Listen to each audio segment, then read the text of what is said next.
Hi, I'm the Recruiting Maven. Welcome back to my channel. Just want to say a quick thank you for those of you who like, share, and subscribe to my channel. I deeply appreciate your kind support.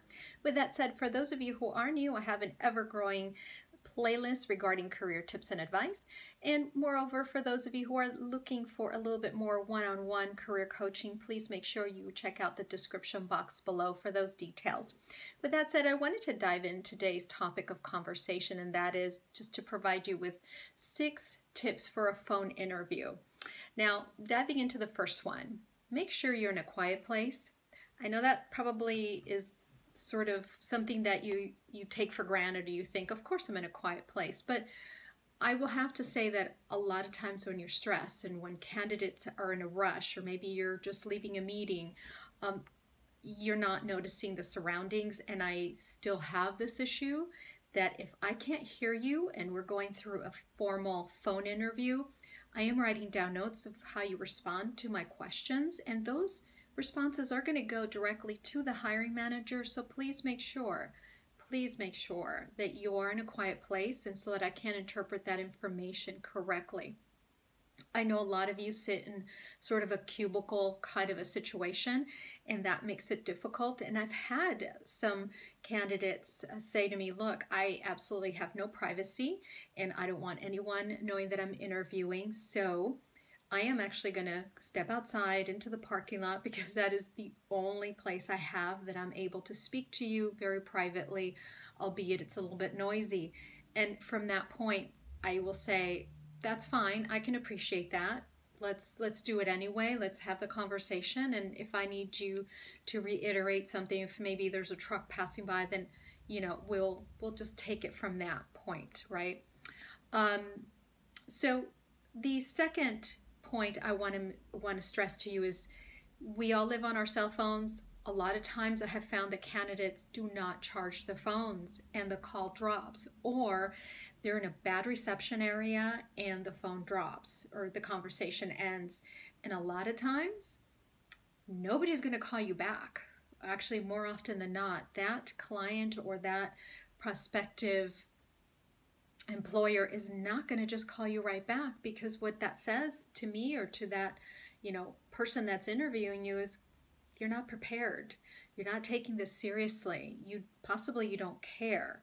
So make sure you're cognizant of that. I know we spend so much time on our cell phones that we forget sometimes to charge it. We think it's charged, and we're just in a rush again and we forget. So if you do have availability to a landline, please feel free to use that. I haven't had a landline in 12 years, so I wouldn't know where to even find one. So again, that would be great. Tip number 3, make sure the next 3 items are in front of you. The job description, the job, your resume, and then your calendar. Because a lot of times I will say to the candidate, especially if somebody I want to move forward, I think you're phenomenal. You interviewed very, very well. And I'll just say to you, listen, what's your schedule look like next week?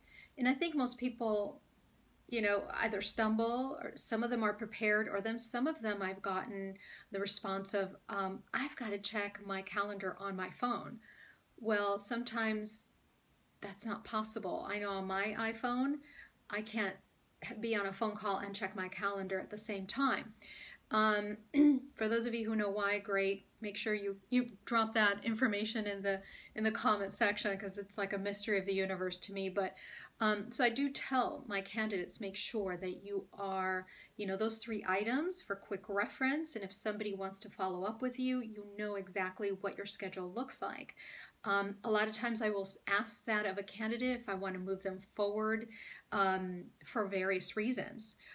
So, the quicker you can get me that information, and then I'll double back to you and confirm the actual date. So again, that's sort of, a little piece that a lot of times gets overlooked, right?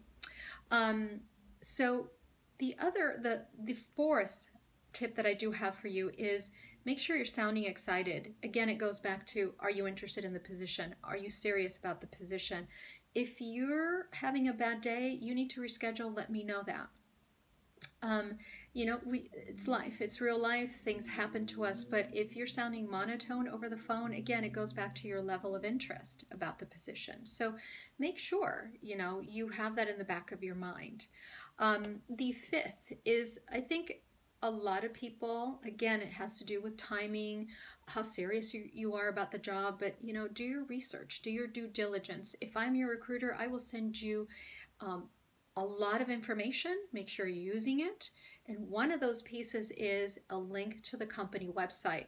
Now, one of my all-time favorite things for candidates to do while they're doing their due diligence is specifically to look at the press release, because if it's in relation to something that you are maybe an expert in, maybe you're in the clinical sciences and they've released a new product that is going to revolutionize, that particular industry, and I want to know that. I want to know that you're not just feeding me back information I know about my company.